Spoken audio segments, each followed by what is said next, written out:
Hi అండి, వంకాయలతో టమాటాలతో అలాగే ఆనియన్స్తో బజ్జీలు అయితే చేస్తూ ఉన్నాము. చాలా అంటే చాలా బాగుంటుంది. ముందుగా అన్నీ ఇలా కట్ చేసుకొని పక్కకు పెట్టేసుకోండి.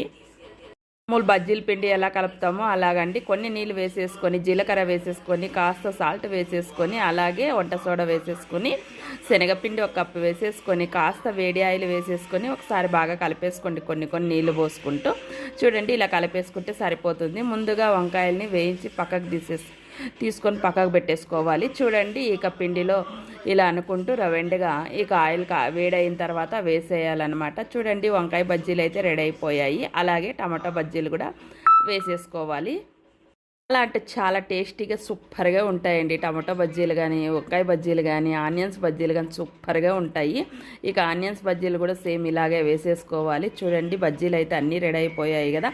కాస్త ఉప్పు, ఆనియన్స్ వేసేసుకొని తినేయడమే. చాలా అంటే చాలా బాగుంది.